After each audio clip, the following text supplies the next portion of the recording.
ಇನ್ನು ಇದೇ ವಿಚಾರಕ್ಕೆ ಸಂಬಂಧಪಟ್ಟಂತೆ ಮೊಹಮ್ಮದ್ ಸಮೀರ್ ಜೊತೆ ಅಂದ್ರೆ ವಿಚಾರಣೆ ನಡೆಯುವ ಸಂದರ್ಭದಲ್ಲಿ ಇವರ ಜೊತೆಗೆ ಗಿರೀಶ್ ಮಟ್ಟನ್ ಅವರು ಕೂಡ ಇದ್ದ. ಇಡೀ ದಿನ, ಅದು 1 ಗಂಟೆ ಅಲ್ಲ 2 ಗಂಟೆ ಅಲ್ಲ, ಇಡೀ ದಿನ ಕೂಡ ಗಿರೀಶ್ ಮಟ್ಟನ್ ಅವರು ಸಮೀರ್ ಜೊತೆ ಇದ್ದ ಅಂತಕ್ಕಂಥ ಮಾಹಿತಿ ಲಭ್ಯವಾಗ್ತಾ ಇದೆ. ಇಡೀ ದಿನ ಸಮೀರ್ ಮನೆಯಲ್ಲೇ ಗಿರೀಶ್ ಮಟ್ಟನ್ ಅವರಿದ್ರು. ಸಮೀರ್ನನ್ನ ಕರೆದೊಯ್ದಿದ್ದಾರೆ ಕೂಡ ಗಿರೀಶ್ ಮಟ್ಟನ್ ಅವರು. ಇದೀಗ ಅಶ್ಲೀಲ ಪದ ಬಳಕೆ ಸಂಬಂಧ ನಡೆದಿರುವಂತಹ ರೇಡ್ ಇದು. ಅವಾಗಲೇ ಹೇಳಿದೀವಿ ನಿಮಗೆ, ವಿಡಿಯೋ ಮಾಡ್ತಿರ್ಬೇಕಾದ್ರೆ ಪೊಲೀಸ್ ಅಧಿಕಾರಿಗಳ ವಿರುದ್ಧ, ಸ್ಥಳದ ವಿರುದ್ಧ, ಧರ್ಮಸ್ಥಳಕ್ಕೆ ಸಂಬಂಧಪಟ್ಟಂತಹ ಪ್ರಮುಖ ವ್ಯಕ್ತಿಗಳ ವಿರುದ್ಧವಾಗಿ ಒಂದು ಅಶ್ಲೀಲ ಪದಗಳನ್ನು ಬಳಸಿದ್ರು ಸಮೀರ್ನನ್ನ. ಇದೀಗ ಗಿರೀಶ್ ಮಟ್ಟನ್ ಅವರು ಕರೆದುಕೊಂಡು ಹೋಗಿದ್ದಾರೆ. ಅದರ ಜೊತೆಗೆ ಅಶ್ಲೀಲ ಪದ ಬಳಕೆ ಸಂಬಂಧ ನಡೆದಿರತಕ್ಕಂತಹ ಪ್ರಮುಖ ರೇಡ್ ಇದು. ಹಾಗಾಗಿ ಗಿರೀಶ್ ಮಟ್ಟನ್ ಅವರು ಇವತ್ತು ಸಂಪೂರ್ಣ ಸಮೀರ್ನ ವಿಚಾರಣೆಯಲ್ಲಿ ಅವರ ಜೊತೆಗೆ ಇದ್ರು. ಹಾಗಾಗಿ ಇವತ್ತಿನ ಸಮೀರ್ನ ಜೊತೆಗೆ ಗಿರೀಶ್ ಮಟ್ಟನ್ ಅವರು ಕೂಲಂಕುಷವಾಗಿ ಪ್ರಾತ್ಯಕ್ಷಿಕವಾಗಿ ಕೂಡ ಇದ್ರಂತಕ್ಕಂಥ ಮಾಹಿತಿ ಲಭ್ಯವಾಗಿದೆ. ಫಸ್ಟ್ ಆಫ್ ಆಲ್, ಇದು ರೇಡ್ ಅಲ್ಲ. ಧರ್ಮಸ್ಥಳ ಪೊಲೀಸ್ ಸ್ಟೇಷನ್ ನಲ್ಲಿ ಸಮೀರ್ ಎಂಡಿ ಅವರ ಮೇಲೆ ಒಂದು ಪ್ರಕರಣ ದಾಖಲಾಗಿತ್ತು. ಅವರ ವಿಡಿಯೋ ನೋಡಿ. ಆ ಪ್ರಕರಣ ದಾಖಲಾಗೋದಕ್ಕೆ ಕಾರಣ ಧರ್ಮಸ್ಥಳಕ್ಕೆ ಅಪಪ್ರಚಾರ ಮಾಡ್ತಾ ಇದ್ದಾರೆ ಅನ್ನೋ ಕಾರಣಕ್ಕಲ್ಲ. ದಯವಿಟ್ಟು ಅದನ್ನ ತೆಗೆದುಹಾಕ್ಬಿಡಿ.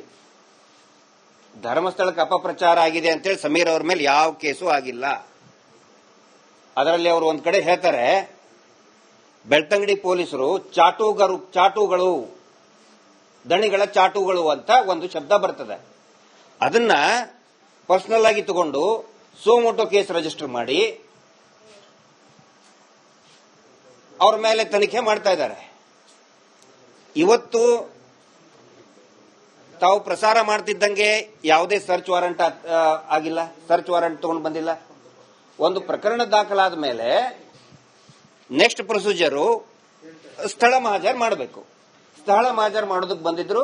ಮತ್ತು ಅದರ ಸಂಬಂಧಪಟ್ಟಂತಹ ಏನೇನೋ ಇದನ್ನು ತಗೊಂಡು ಹೋಗಬೇಕು ಅದನ್ನು ತಗೊಂಡಿದ್ರು. ಮತ್ತೆ ಬಹಳ FSL ನವರು ಬಂದಿದ್ರು. ಇಲ್ಲಿ ನನಗೆ ನೋಡ್ತಾ ಇದ್ದೆ, ನಾನು ಬೆಳಗ್ಗೆ ಅಂತಾನೆ ಇದ್ದೆ. FSL ನವರು ತುಂಬಾ ಪ್ರೊಫೆಷನಲ್ ಆಗಿ ಮಾಡಿದ್ದಾರೆ. ಪ್ರತಿಯೊಂದನ್ನು ಕೂಡ ಆ ಇಕ್ವಿಪ್ಮೆಂಟ್ ತಗೊಂಡು ಬಂದು, ಆ ಏನೋ FSL ಕಿಟ್ ತಗೊಂಡು ಬಂದು ಇಬ್ರು ಬಹಳ ಚೆನ್ನಾಗಿ ಮಾಡಿದ್ದಾರೆ. ನನಗೆ ಬೇಸರ ಯಾಕಾಗ್ತಾ ಆಯ್ತು ಅಂತ ಹೇಳಿದ್ರೆ, ಅದನ್ನೆಲ್ಲ ನೋಡಿದ್ರೆ 13 ವರ್ಷದ ಹಿಂದೆ ಆನೆ ಮಾವುತ ಪ್ರಕರಣ ಆದಾಗ 2 ಹೆಣ ಬಿದ್ದಿದೆ. ಒಂದೇ ಒಂದು FSL ನವರು ಅಲ್ಲಿ ಬರಲಿಲ್ಲ, ಒಂದು ಫಿಂಗರ್ ಪ್ರಿಂಟ್ ಸದ್ಯಕ್ಕೆ ತಗೊಳ್ಳಿಲ್ಲ. ಸೌಜನ್ಯ ಡೆಡ್ ಬಾಡಿ ಬಿದ್ದಾಗ ಯಾವುದೇ ಫಿಂಗರ್ ಪ್ರಿಂಟ್ ತಗೊಳ್ಳಿಲ್ಲ. ಇಲ್ಲಿ ಒಂದು ಸುಳ್ಳು ಕೇಸ್ ಹಾಕಿ ಆ ಕೇಸಿನ ಪಂಚನಾಮೆ ಮಾಡೋದ್ರ ಸಲುವಾಗಿ ಒಂದು FSL ಟೀಮೇ ಬಂದಿದೆ. ಯಾಕೆ ಅಂದ್ರೆ ನಾವು ತಕರಾರು ಮಾಡುವಂಗಿಲ್ಲ, ಬಂದಿದ್ದಾರೆ, ಅವ್ರ ಕೆಲಸ ಅವ್ರು ಮಾಡಿದ್ದಾರೆ, ನೀಟಾಗಿ ಮಾಡಿದ್ದಾರೆ. ನಾನು ಅದೇ ಕೇಳಿದೆ ಅವ್ರಿಗೆ, ಅಲ್ಲಿ FSL ನವ್ರಿಗೂ ಕೇಳಿದೆ, ನೋಡಿ ಇಷ್ಟೊಂದು ಪ್ರೊಫೆಷನಲ್ ಆಗಿ ಮಾಡಿದ್ರಿ ಈ ಸುಳ್ಳು ಕೇಸನ್ನ. 13 ವರ್ಷದ ಹಿಂದೆ ಆನೆ ಮಾವತನ ಡಬಲ್ ಮರ್ಡರ್ ಕೇಸ್ನಲ್ಲಿ ರುಬ್ಬುಗುಂಡು ಜಡ್ಜಿಗೆ ಅಲ್ಲೇ ಬಿದ್ದಿದೆ, ಬ್ಲಡ್ ಸ್ಟೇನ್ ಬಿದ್ದಿದೆ, ಅದನ್ನು ಮಾಡಲಿಲ್ಲ ಅಂತ ಹೇಳಿ ಅದು ಬೇಜಾರಾಯ್ತು. ಅದರ ಸಲುವಾಗಿ ಅದು ಏನಿದೆ ಒಂದು ಫಾರ್ಮಾಲಿಟೀಸ್ ಮಾಡ್ಕೊಂಡು ಹೋಗಿದ್ದಾರೆ. ಯಾವುದೇ ರೀತಿಯಾದಂತ ತಾವು ಹೇಳ್ದಂಗೆ ಅಪಪ್ರಚಾರಕ್ಕೆ ಸಂಬಂಧಪಟ್ಟಂತದ್ದು ಏನು ಕೂಡ ಇದರಲ್ಲಿ ಇಲ್ಲ. ಆಮೇಲೆ ಏನು ಕೂಡ ಅದರಲ್ಲಿ ಅವ್ರಿಗೆ ಸಿಕ್ಕಿಲ್ಲ, ಅಲ್ಲಿ ಅದ್ರ ಬಗ್ಗೆ ಚರ್ಚೆನೂ ಕೂಡ ಆಗಿಲ್ಲ. ನಾನು ನಿಮಗೆ ವಿನಂತಿ ಮಾಡ್ಕೊಳ್ಳೋದು, ಈ ಸುಖ ಸುಮ್ಮನೆ ಅಪಪ್ರಚಾರ ಅನ್ನೋದೇ ಒಂದು ಅಪಪ್ರಚಾರ. ಷಡ್ಯಂತ್ರ ಅಂತ ಇದ್ರೆ ಷಡ್ಯಂತ್ರ ಅನ್ನೋದೇ ಒಂದು ಷಡ್ಯಂತ್ರ. ಸೊ ಹಿಂಗಾಗಿ ದಯವಿಟ್ಟು ಏನಿದೆ ವಾಸ್ತವ ಇದ್ದಿದ್ದನ್ನ ತಾವು ಪ್ರಸಾರ ಮಾಡಿ ಅಂತ ನಾನು ನಿಮ್ಗೆ ವಿನಂತಿ ಮಾಡ್ಕೊಳ್ತೀನಿ. ಅಲ್ಲ, ಅದು ಪೊಲೀಸರಿಗೆ ಗೊತ್ತು ಏನಂತ ಹೇಳಿದ್ರೆ. ಆಮೇಲೆ ಇನ್ನೊಂದು ನೋಡಿ, ಇದು ತಮಗೂ ಕೂಡ ಒಂದು ದಿನ ಈ ಪರಿಸ್ಥಿತಿ ಬರ್ತದೆ. ತಾವು ವರದಿಗಾರರಿದ್ದೀರಿ, ತಾವು ಮಾಧ್ಯಮದವರಿದ್ದೀರಿ. ಇವತ್ತು ಅವರು ಸೀಸ್ ಮಾಡಿದ್ದೇನು? ಕ್ಯಾಮೆರಾ ಸೀಸ್ ಮಾಡಿದ್ದಾರೆ. ಅದು ತಮ್ಮೆಲ್ಲರ ಗಮನಕ್ಕಿರಲಿ. ಒಬ್ಬ ಪತ್ರಕರ್ತ ಸತ್ಯವನ್ನ ಬರೆದ್ರೆ ಅವನ ಪೆನ್ ಸೀಸ್ ಮಾಡಿದ್ರೆ ಹೆಂಗಿರ್ತದೆ? ಅವನು ಪೆನ್ನು ಪೇಪರ್ ಸೀಸ್ ಮಾಡಿದ್ರೆ, ಇವತ್ತು ಅವರು ಅದನ್ನೇ ಮಾಡಿದ್ದಾರೆ. ಅವನು ಬರೆದಂತ ಪೆನ್ನು ಪೇಪರು ಕ್ಯಾಮ್ರಾ ಸೀಸ್ ಮಾಡಿದ್ದಾರೆ. ದಯವಿಟ್ಟು ತಾವು ಕೂಡ ಕ್ಯಾಮ್ರಾದಿಂದನೇ ತಾವು ಇಡೀ ಜಗತ್ತಿಗೆ ಪ್ರಸಾರ ಮಾಡ್ತೀರಿ. ಅದೊಂದು ನಿಮ್ಮ ವೃತ್ತಿ, ಅದೊಂದು ಪುಣ್ಯ ವೃತ್ತಿ ಅಂತ ನೀವು ಮಾಡ್ತೀರಿ. ಪತ್ರಿಕೋದ್ಯಮ ಅಂತ ಹೇಳಿದ್ರೆ ಒಂದು ಈ ಸಂವಿಧಾನದ 4ನೇ ಭಾಗ ಅಷ್ಟೇ ಅಲ್ಲ, ಅದೊಂದು ಪುಣ್ಯ ವೃತ್ತಿ. ಕ್ಯಾಮ್ರಾನೇ ಸೀಸ್ ಮಾಡಿದ್ದಾರೆ ಸರ್, ಅದನ್ನ ನೀವು ಗಮನದಲ್ಲಿ ತಗೊಂಡ್ರಿ. ಕ್ಯಾಮ್ರಾ ಸೀಸ್ ಮಾಡಿದ್ದಾರೆ, ಆನಂತರ ಒಂದು ಮೊಬೈಲ್ ಸೀಸ್ ಮಾಡಿದ್ದಾರೆ, ಆಮೇಲೆ ಎಲ್ಲ ಹುಡುಕಾಡಿದ್ದಾರೆ. ಅದರಲ್ಲಿ ಏನು ಅಪಪ್ರಚಾರ ಷಡ್ಯಂತ್ರದ ಏನು ಅಂದ್ರೆ ಒಂದೇ ಒಂದು ಲವಲೇಶವು ಕೂಡ ಇಲ್ಲ. ದಯವಿಟ್ಟು ಇದು ಜನರಿಗೆ ಇದನ್ನ ಯಾಕಂದ್ರೆ ನಾಳೆ ನಿಮಗೂ ಈ ಪರಿಸ್ಥಿತಿ ಬರ್ಬೋದು. ನೀವು ಏನೋ ಒಂದು ಪ್ರಸಾರ ಮಾಡಬೇಕಾದ್ರೆ ಇನ್ನು ಬಲಾಢ್ಯ ವ್ಯಕ್ತಿ ಅಂತ ಹೇಳಿದ್ರೆ ನಿಮ್ಮ ಕ್ಯಾಮ್ರಾನು ಸೀಸ್ ಮಾಡಬಹುದು.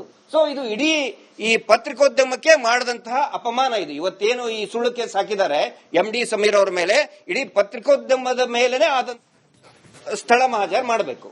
ಸ್ಥಳ ಮಹಾಜರ್ ಮಾಡೋದಕ್ಕೆ ಬಂದಿದ್ರು, ಮತ್ತಕ್ಕೆ ಅದರ ಸಂಬಂಧಪಟ್ಟಂತಹ ಏನೇನೋ ಇದನ್ನು ತಗೊಂಡು ಹೋಗ್ಬೇಕು ಅದನ್ನು ತಗೊಂಡಿದ್ರು. ಮತ್ತೆ ಬಹಳ FSL ನವರು ಬಂದಿದ್ರು. ಇಲ್ಲಿ ನನಗೆ ಈ ನೋಡ್ತಾ ಇದ್ದೆ, ನಾನು ಬೆಳಗ್ಗೆ ಅಂತಾನೆ ಇದ್ದೆ, FSL ನವರು ತುಂಬಾ ಪ್ರೊಫೆಷನಲ್ ಆಗಿ ಮಾಡಿದ್ದಾರೆ.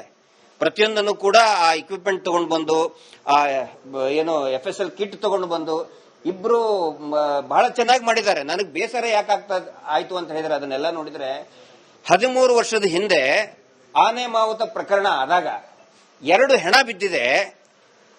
ಒಂದೇ ಒಂದು FSL ನವರು ಅಲ್ಲಿ ಬರಲಿಲ್ಲ, ಒಂದು ಫಿಂಗರ್ ಪ್ರಿಂಟ್ ಸತಕ್ ತಗೊಳ್ಳಿಲ್ಲ. ಸೌಜನ್ಯ ಡೆಡ್ ಬಾಡಿ ಬಿದ್ದಾಗ ಯಾವುದೇ ಫಿಂಗರ್ ಪ್ರಿಂಟ್ ತಗೊಳ್ಳಿಲ್ಲ. ಇಲ್ಲಿ ಒಂದು ಫೇಕ್ ಸುಳ್ಳು ಕೇಸ್ ಹಾಕಿ